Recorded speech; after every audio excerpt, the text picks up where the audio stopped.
Okay, so we are past week 5 in the National Football League, and there's no time like the present to talk about who's where in the power rankings. And there's really no reason to be surprised. That at number 32, they're 0-4. They've been outscored 163 to 26, and this week they are playing at home against Washington. Huh. And that's Miami. Yep, 0-4 Miami. And it's a rematch with them against Washington of I think that was the first Super Bowl I ever watched. How the mighty have fallen. At 0-5, being outscored 151 to 73, and in Miami is Washington. They're in 31st. So they're battling it out to see who the worst team is in football this coming Sunday. Everybody's going to be watching that, right? Because that should be an amazing game between a team that can't stop teams from scoring and a team that can't score. And also has trouble keeping the other team from scoring. So I guess I'm favoring Washington just a little bit. Number 30, at 0-5, outscored 136 to 80. And now this week, they get to go to Baltimore. Baltimore. The Bengals. You know, I knew they wouldn't be good this year. I had no idea it was going to be this bad. 0-5. 0-5 for the Bengals. 5. What a horrible division, right? This division's just poor. And may very well concede to Baltimore. We'll see if Baltimore finds a way to mess it up, but not this week because they got Cincinnati. Number 29 and 0-4. And they are in. They had their bye week. I've got them on the board. And it's not a game they're likely to play. That's right. They're at home against Dallas this week. They've been outscored 101 to 39, and that's the Jets. So, yeah, that game at home against Dallas. It's a game where Dallas can get themselves back on track. Dallas has kind of fallen on, I'm going to say hard times, but, you know, if they lose this game to the Jets, that division becomes a free-for-all as well. So, yeah, you really don't want to lose that one because they've already lost their lead over the Eagles. Number 28, and these guys are at home against Atlanta this coming week. They're 1-3-1. They've been outscored 138 to 100 in their games so far, and that's the Cardinals. Cardinals got to win. We'll see whether or not they can make it 2 this week. And they're against another team that's desperate for a win. So that works to their benefit. Number 27, they're 1-4. They've been outscored 152 to 102. I'm not sure how they got here. Now they're going to Arizona. That's right. Another 2 teams in my bottom row are against each other this week. What a great schedule we've got. Which usually means we have teams in the top row matching up against each other too. But yeah, for Atlanta, this has been miserable, and I'm not sure how much of the blame I throw on which player or coach or what at this stage of the game. But 1-4 is not going to get it done, obviously. Teams in the bottom row, basically your playoffs are likely over. Number 26, they're 1-4 as well. They've been outscored 114 to 99.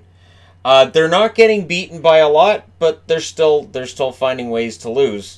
This week they're going in to play the LA Chargers. Wunderbar. And that's the Pittsburgh Steelers. Steelers fans not happy last week with me having them in the bottom row, and then they lost. They're not losing by a lot. That's the problem. Pittsburgh's not losing by a ton, but with Roethlisberger out for the year, and just this team in general having a 1-4 record, I can't move them up. I can't, after they lose that 4th game, bump them up ahead of teams that are 2-3. That's chaos. That's absolute chaos. I'm not going to have chaos. Not on this board. Number 25, also 1-4. They've been outscored 106 to 90, so they're not losing by a lot either. And this week they're at home against Tennessee, and that's the Denver Broncos. So I talked about how Washington and Miami were good teams when I started watching football. So was Denver.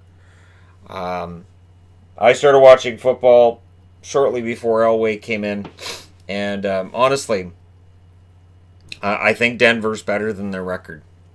I do. I think they're better than their record. So are the Steelers. But again, I can't bump them up when they're losing. And Denver. Yeah. Moving along, number 24. They are now 2-3.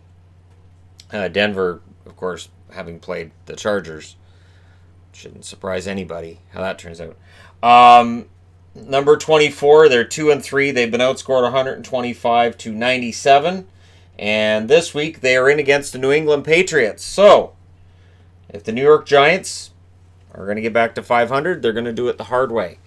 The problem is, of course, if they lose that fourth game and they fall to 2-4, making the playoffs becomes a real challenge, because then you can only afford to lose 3 more games for the rest of the year.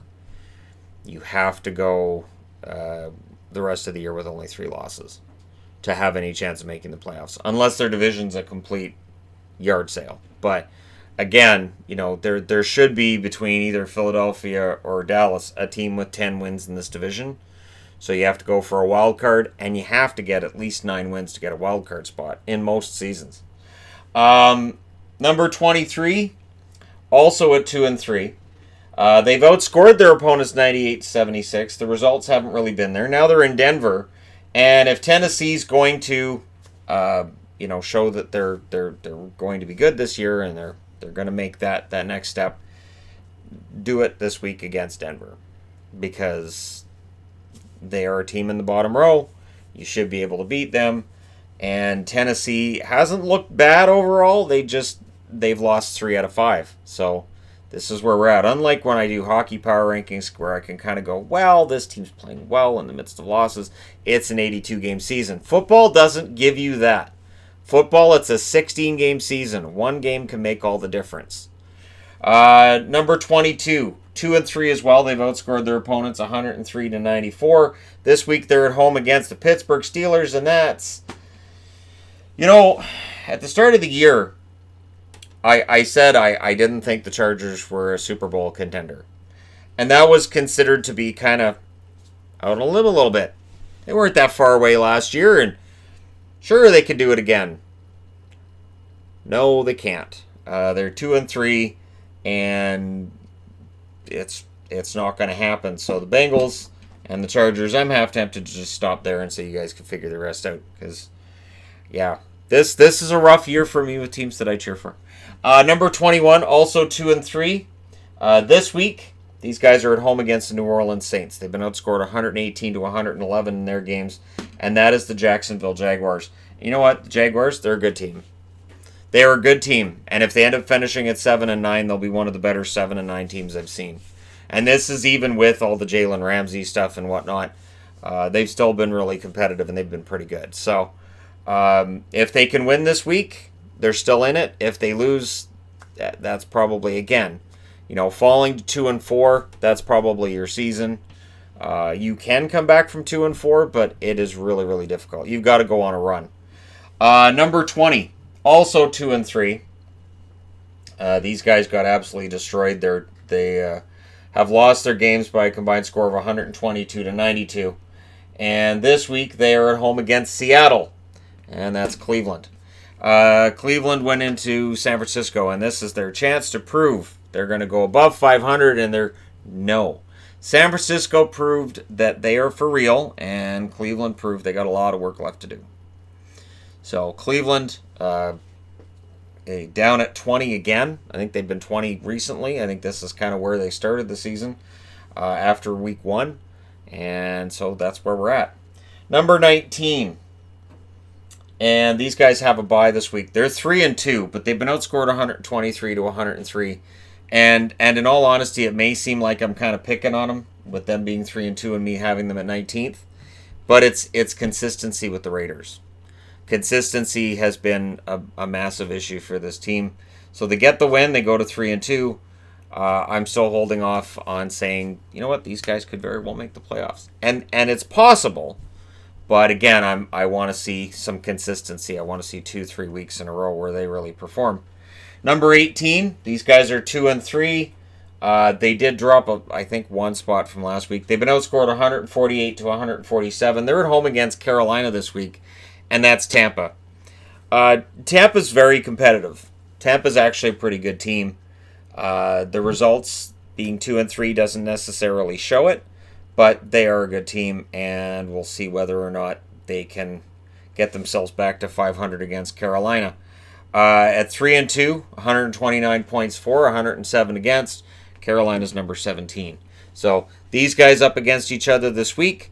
If Carolina wins and goes to 4-2, yeah, they'll jump right up into here. Carolina, again, I want to see how they do against Tampa before I'm going to bounce them up into those next two rows. But whoever wins this game, odds are, jumps up into this area. That should be a very competitive game between these two teams, who, in Tampa's case, is trying to save their season, and in Carolina's, surprisingly, losing Newton really hasn't hurt them too much. You would have expected that without Cam Newton for that spell that, oh well, they're done, but no. Number 16, sitting at 2-1-1. They're coming off of their bye week, and this week they are in Green Bay. They've outscored their opponents 97-95, and that's the Lions. The Lions don't drop as much as other teams that played this week past them. I still like the Lions. If they could go in and win in Green Bay, that might silence a lot of critics. Although that would probably just have people piling onto Green Bay at that stage. But so the Lions stay in the top two rows. But if they lose this week and drop to 2-1, I will be forced to drop them down into this area. At 15th on the overall countdown, at 3-2, they've been outscored 115 to 113. They have a bye week this week, and that is the Colts. So at the start of the year, Andrew Luck retires, and there were some who said, you know what, they'll be fine. Those people, so far, vindicated in saying they'll be fine. They have been okay. And Indianapolis has a decent chance of making the playoffs. So kudos to them, and we'll see what happens if/when they get there, because just getting in is what matters. Unless you're playing against the Patriots, in which case, thanks for coming out. Number 14 at 3-2. They've outscored their opponents 131 to 110.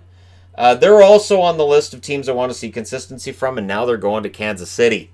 You want a game of the week? The Houston Texans and Kansas City could very well be that game of the week. Kansas City should be angry this coming week. And for Houston, wanting to show, hey, we're not just going to the playoffs this year, we want to contend. Go in and win in Kansas City, and you're going to have people talking about you as a contender.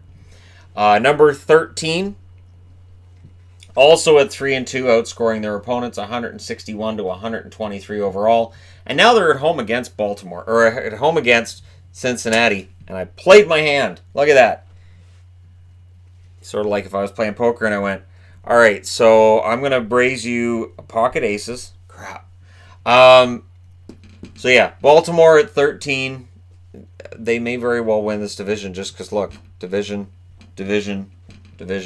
Yeah. So if they can get to, I would say 9-7, may very well win this division. 9-7 record could do it. And Baltimore is one of those teams that just making the playoffs. You don't want to play them in the playoffs. So this week they have a pretty, let's be honest, easy week at home against Cincinnati.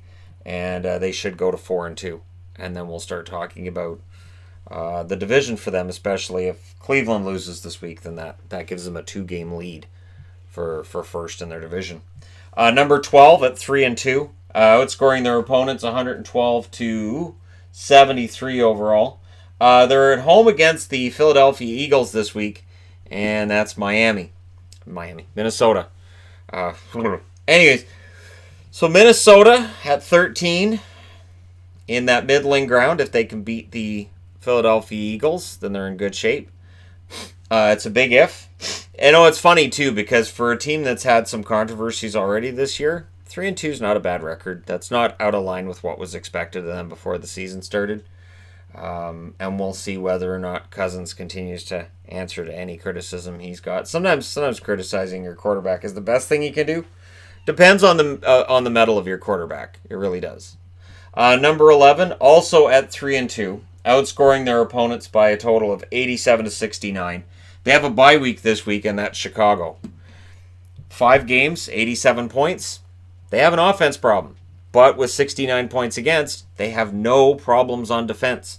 So Chicago, above middle of the road. I do see them as a team that should be in the playoffs, but they're gonna need to keep their eye on the ball. They have the week off this week, so they can relax, watch what everybody else does, and then come back refreshed next week. Number 10 at 3-2, outscoring their opponents 146 to 134. And now they're at home against the San Francisco 49ers. So if the Rams aren't going to let this season slip away, they have to win this week. The 49ers, 4-0. The Seahawks are 4-1. The Rams cannot lose this week, or we're looking at a situation where... I didn't mean to make a choking noise, I really didn't. We're looking at a situation where the Rams probably in trouble this year, and at 3-3. I don't know. I don't know that they necessarily pull out of that. So a win this week would be big. That would pull them to 4-2. It would drop the 49ers to 4-1, and it would make things a little more even. And who knows, between them, Seattle, and the Niners, that could be one heck of a run. Maybe they get a division winner and 2 wild cards. That'd be crazy. Number 9 at 4-1, and I've taken some criticism over these guys being as high as they are on the board, but they've outscored their opponents 90-70. And you know what, Buffalo, their only loss this year is against the New England Patriots. So I have no problem having them at 4-1. They beat Tennessee this week. So anybody that wants to say, oh, they shouldn't be that far ahead of these teams, they're 4-1. Honestly, right now, Buffalo looks like, yeah, they could very well make the playoffs. It's weird. I think it's weird too, but they've got a bye week this week, so they can sit at home and enjoy being 4-1 at the bye week. It's a good, strong start for the Buffalo Bills, and I'm not going to take that away from them. Number 8 at 3-2, outscoring their opponents 141 to 111, and they're going to Minnesota this week, is the Philadelphia Eagles. The Eagles, they haven't necessarily been fantastic, but remember, if it wasn't for a drop ball, these guys would be 4-1. So I'm not going to drop them because of that. I didn't drop them because of that, and now they're 3-2. And I think they're in pretty good shape. I still have them ahead of the Bills, who are 4-1, but who knows for how long. And if they can win in Minnesota, they go a long way towards cementing themselves as probably a playoff team, and then we can discuss who is and isn't a contender after that. Number 7 at 3-2. They've outscored their opponents 131-90, and they desperately needed an easy week, and now they're going in against the New York Jets, and that's the Dallas Cowboys. What's going on with the Cowboys? How did we end up 3-2, Dallas? I thought Dallas was contending this year, and now they're 3-2. And if they lose and the Eagles win, well, first off, if they lose this week, that'll be huge news because they'll be losing to the Jets. So that would throw everything out of whack. But if they lose and the Eagles win, the Eagles take charge. My guess is they both win. They're both 4-2, and then we can start talking about a 2-horse race in the NFC East. Number 6. These guys are 4-1. They've outscored their opponents 133 to 118. Now they're going to Cleveland. I told you guys that the Seahawks were going to be good. The Seahawks at 4-1, full value for this record. And they beat the Rams and put the Rams in this situation where they have to win this week. So now they get to go to Cleveland. If they can beat Cleveland, and they're ahead of Cleveland obviously on this list, they go to 5-1. I'm telling you, Seattle can win 10 games this year. At the very least, if they win this week and they go to 5-1, all they have to do is go 500 from there, and they're 10-6. That's it. So is 11-5 completely out of reach at that point? I would say no. But so far, so good if you're a Seahawks fan. And I was at one point, but that was back when Cortez Kennedy was their best player. And I remember Tez. Anyways, number 5. These guys are 4-0. They've outscored their opponents 127 to 57. They're in against the Rams this week, and that is the 49ers. I said with the Niners, I wanted to see more from them before I jumped them up into the top 10, top 5, or anything like that. So they're up to number 5 for me. I have no problem with how this has gone so far for me with the power rankings in the NFL. They've been great. The Niners really have. And now if they can go in and they can beat the Rams, we will start talking about these Niners, and then names like Steve Young and Joe Montana will start being discussed, and whether or not we're looking at a team in San Francisco which can put together the kind of runs that teams that were run by those guys did. And then Elvis Gerbach came in, and he wasn't quite of that same ilk. But, Elvis was pretty good for a while there, too. San Francisco appears to be contending again. Number 4, these guys are 4-1. And, this was a rough week for them. They're at home against Houston. They've outscored their opponents 148 to 113. And you know what? I wanted to drop Kansas City last week when they won a game that they probably shouldn't have. And I couldn't because they were still 4-0. I couldn't justify dropping them. Well, this week they lost. And I don't think they'll like losing very much. I have a feeling that they will come back this week and play well against Houston. But while I expect them to defeat Houston, I don't think it'll be easy. We've got to see some more. Now, like, Mahomes is great. Mahomes is probably the best quarterback in the NFL right now. No offense, Mr. Brady. But, we need to see more from the rest of the team, too. And, like I said, Kansas City was probably lucky to be 4-0. And now that they're 4-1, let's see some of that gumption and determination out there this week, or else Houston could go in and beat them. Number 3, at 4-1, outscoring their opponents 119 to 93. They're at home against Detroit this week, and that's Green Bay. Well, look at that. Green Bay's up to top 3. Who saw that coming at the start of the year? Okay, if you're watching this, Aaron Rodgers, I'm amazed. But anyways, this team is definitely for real, and they look pretty darn good. I always like when Green Bay does well. I always like seeing games in December at Lambeau Field. What always ticks me off is that, if Green Bay has home field advantage through the whole NFC part of the playoffs, then they get to go and play in a dome for the Super Bowl. It's always in a dome, and it's always in a warm location. Why? Why can't we have a Super Bowl in the snow? What's so bad about the idea of having a Super Bowl in the snow? You play in the snow the rest of the year, unless you're going to put everybody in a dome. Why can't a team have a Super Bowl in the snow? So a team like Green Bay can go, yeah, we're good with this. Denver, same thing. I don't understand it. I don't. I think if you want to showcase the game and, we want to make sure things are fair, fine. But play outdoors. Play outdoors once in a while, and not just in Miami or LA. Play outdoors where it might be snowing, where it might be cold. Football is most entertaining when it's cold or it's wet, it's muddy. Some of the greatest games in history have been played in those conditions. Number 2, at 4-1, these guys have been outscored actually 116 to 115. And now they're in against Jacksonville. You know what? This run by the Saints, absolutely crazy. The Saints doing this without Drew Brees is absolutely crazy. And the New Orleans Saints, they've had a nice run here. So even though they've allowed more points than they've scored, and you could be justifiably saying, the Saints should be down here. The thing is, the Saints were number 3 last week. I'm not bumping them down. So, the Saints go to number 2. Oh, and number 1, everybody acts surprised. You got your surprise face on. They're 5-0. They've outscored their opponents 155 to nothing or something. They've allowed 34 points. And now they're at home against the Giants.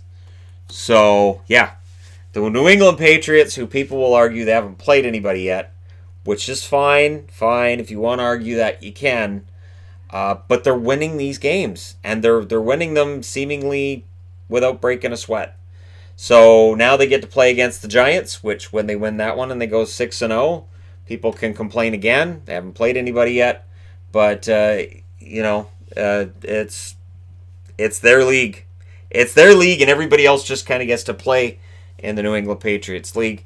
And we'll see how long that's the case. So if you're wondering, again, with bye weeks, it is Buffalo, Chicago, Indianapolis, and Oakland that have the bye weeks this week. So if you're fans of those teams, you don't have to watch football this week. You can come back and watch my power rankings next Tuesday. So there you go. NFL power rankings done for another week. Let me know your thoughts in the comment section below as always. Don't forget to hit like and subscribe if you're browsing your way through, you just happen upon this video. And hey, thank you guys so much for watching. I will talk to you again soon.